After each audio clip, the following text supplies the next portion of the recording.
सबसे पहले मुझे कमेंट करके ये बता दो कि 12th क्लास में आपको मैथ 1 डिफिकल्ट लग रहा है कि मैथ 2। देखो अब अगर आप आगे बढ़ रहे हो तो अगर प्लानिंग वाइज बढ़ोगे तो बहुत मजा आ जाएगा। अब चलते हैं दोस्तों, वन बाय वन चीजें स्टार्ट करते हैं। और आपको बता दूं कि आज से अपना रैंकर बैच स्टार्ट होने जा रहा है। एमएसटी सीईटी वाला बैच जो है वो भी 30 से स्टार्ट हो जाएगा, पर आज 12th वाला बैच आज से स्टार्ट होने जा रहा है। आज है इंट्रोडक्शन लेक्चर, कल से प्रॉपर लेक्चर स्टार्ट हो जाएगा और कल से पूरा का पूरा हमारा फोकस बस स्टडी के ऊपर रहेगा। अब यहाँ पे वन बाय वन चीजें, आज शायद 4:30 के आसपास इंट्रोडक्शन है, फिर कल से टाइम टेबल वाइज 6 बजे से लेक्चर स्टार्ट हो जाएंगे। अब देखो यहाँ पे एक्सरसाइज 1.1 है। मैं आपको कुछ चीजें दिखाना चाहता हूं कि मैथ के अंदर एक सबसे ज्यादा प्रॉब्लम बच्चों को क्या फेस करना होता है। क्वेश्चन नंबर 1 में अगर आप ध्यान से देखोगे तो 6 क्वेश्चन है। क्वेश्चन नंबर 2 की अगर मैं बात करूं तो देखो क्वेश्चन नंबर 2 में अगर आप ध्यान से देखने की कोशिश करोगे तो यहाँ पे 18 क्वेश्चन है। 6 + 18 अगर आप करने जाओगे तो अराउंड 24 होता है। और उसके बाद क्वेश्चन नंबर 3 में दोस्तों अगर आप देखने जाओगे तो ये देखो, ये पूरा का पूरा क्वेश्चन है और ये क्वेश्चन यहां तक एंड होता है। ये देखो यहाँ पे, तो 24 + 20 44 हो गया।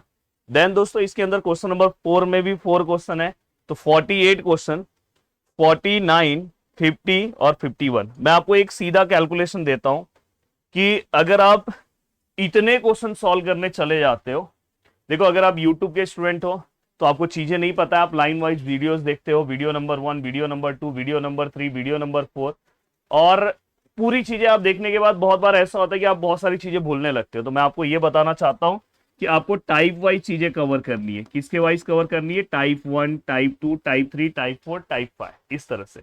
और मैं आपको बताने जा रहा हूं कि ये अगर समझो आप पेपर दे के आज आ रहे हो, आज आप पेपर दे के आ रहे हो और अराउंड आप 2 बजे पेपर दे के आ रहे हो, और मैथ का हमेशा पेपर कैसा होता है, कल छोड़ के परसों 2 बजे आपका पेपर, परसों 10 बजे आपका पेपर रहेगा मैथ का। मतलब अराउंड आपको 15 लेसन पढ़ने के लिए ज्यादा से ज्यादा अगर आप देखोगे तो 15 घंटे आपको मिलेगा, क्योंकि आपको थोड़ा सोना भी है, ये करना है। 15 घंटे, 16 घंटे या 20 घंटे आप मैक्सिमम पढ़ो।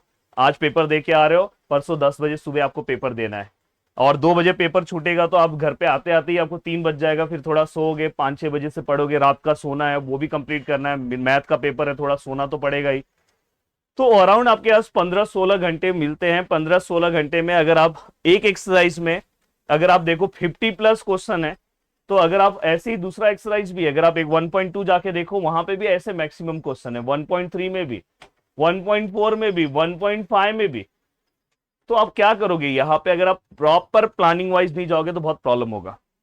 अब यहां पे बहुत बार मैं देखता हूं कि स्टूडेंट 1.1 प्रैक्टिस पूरा कर लेता है, 1.2 पूरा प्रैक्टिस कर लेता है, और मेन पेपर में जहां से क्वेश्चन आने वाला है वही पार्ट प्रैक्टिस नहीं करता। इसलिए आपको हमेशा पढ़ते टाइम ये पता होना चाहिए कि मेरे इस लेसन में कौन से क्वेश्चन आने के चांसेस हैं।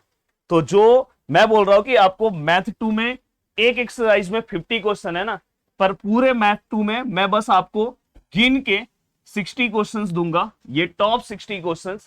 इससे बाहर एक भी क्वेश्चंस आपको मतलब अलग से सोचना ही नहीं। पढ़ाने के लिए मैं सब कुछ पढ़ाऊंगा, पर पढ़ाते टाइम मैं बताऊंगा ये क्वेश्चन ध्यान में रखना, पेपर में आने के चांसेस है।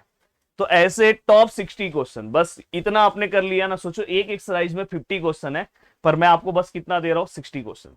तो मैं पढ़ाने के लिए सब कुछ पढ़ाऊंगा, पढ़ाते टाइम, पर मैं पढ़ाते पढ़ाते बता दूंगा। आज जैसे मैं मेरे ऑफलाइन बैच में ही पढ़ाता हूं, तो पढ़ाते टाइम मैं मैथमेटिकल लॉजिक जैसे मैंने कंप्लीट किया, तो मैथमेटिकल लॉजिक में ना हर बच्चे को ये पता रहता है कि कौन से मोस्ट इंपॉर्टेंट क्वेश्चन है। और पार्ट 1 में मैं बोल रहा हूं कि आपको 35 से लेके 40 क्वेश्चन, मतलब अराउंड 100 क्वेश्चन आपने कर लिया ना, आप आराम से आप 80 मार्क्स का पेपर अटेम्प्ट करोगे, आराम से 80 मार्क्स का पेपर अटेम्प्ट करोगे। इसलिए जो चीजें बता रहा हूं आज से यही चीज, इसलिए मैं बोल रहा हूं कि यूट्यूब पे अगर आप पढ़ रहे हो बहुत अच्छी बात है, पर बैच में इस तरह की भी चीजें मैं कवर कराने वाला हूं। लास्ट में आपका क्रैश कोर्स होगा और रिवीजन होगा, इसलिए मैथ को इतना इजीली, मैथ बहुत इजी है अगर आप रेगुलर करोगे, पर मैथ को बहुत लाइटली मत लो। अगर आप देखो एक एक्सरसाइज में 50 क्वेश्चंस है, अगर आपको प्रॉपर प्लानिंग नहीं पता कि इसमें से कौन सा क्वेश्चन मैं सॉल्व करूं, मैं ऐसे एवरग्रीन क्वेश्चन सॉल्व कराऊंगा। अगर आपने उस क्वेश्चन को सॉल्व किया तो आपको दूसरा क्वेश्चन सॉल्व करने आएगा। और मैं इतने सालों से पढ़ा रहा हूं, तो मैं जो चीजें आपको सॉल्व कराऊंगा उसके बाहर से आपको कुछ अलग से अपनी ओर से कुछ नहीं करना है। तो आज से बैच स्टार्ट हो रहा है, मैं चाहता हूं कि आपको आज से ही ज्वाइन होना चाहिए, क्योंकि कल मेरा फर्स्ट लेक्चर है, तो आज मैं बताऊंगा कि मेरे लेक्चर्स में आपको क्या क्या चीजों की जरूरत होती है। अगर आप घर पे खुद से पढ़ रहे हो तो आप पढ़ते टाइम ये चीज का ध्यान रखना कि यूट्यूब से अगर आप पढ़ रहे हो तो आप इतना मेहनत करने के बाद आपको ये भी पता होना चाहिए कि भाई क्वेश्चन कहां से, ये जो पूरा डेरिवेटिव का टॉपिक है एक्चुअल में इसमें से क्वेश्चन कौन कौन से एक्सरसाइज में से कौन से क्वेश्चन में से आने के चांसेस रहते हैं। नहीं तो आप इतनी चीजें पढ़ोगे सब भूलते जाओगे। तो ये फुल एंड फाइनल बता रहा हूं, अगर आप मेरे रैंकर बैच के स्टूडेंट हो तो बिल्कुल टेंशन मत लेना, वो चीजें मैं यहाँ रैंकर बैच में कवर कराते जाऊंगा। मैं पढ़ाते पढ़ाते बीच में बताऊंगा हाँ ये क्वेश्चन पे ध्यान देना, बोर्ड में आने के चांसेस हैं, तुरंत आप ध्यान दे देना। और कुछ चीजें क्रैश कोर्स में होती है, इसलिए बोलता हूँ क्रैश कोर्स भी आपके लिए बहुत ज्यादा जरूरी होता है। तो वीडियो को देखने के लिए दिल से थैंक यू सो मच दोस्तों। उम्मीद कर रहा हूं कि टॉप जो 60 क्वेश्चन है मैथ 2 का वो आपको समझ में आ गया है कि मैं कैसे और कहां पे देने वाला हूं। और यही मैं बोल रहा हूं कि आप भी जब आप पढ़ रहे हो, इवन अगर आप यूट्यूब पे अगर मैं कभी कभार वीडियोस बना रहा हूं तो आपको पता होना चाहिए टॉप 60 मोस्ट इंपॉर्टेंट क्वेश्चन कौन से हो सकते हैं। तो ये आपको पता होना चाहिए। अगर इस वीडियो को 5000 लाइक हो जाता है तो मैं टॉप 60 क्वेश्चन यूट्यूब पे बता दूंगा। 5000 लाइक इस वीडियो को कवर कर दो, बता दूंगा। पर ये आज से मैं बैच में कवर कराने वाला हूं। जय हिंद दोस्तों।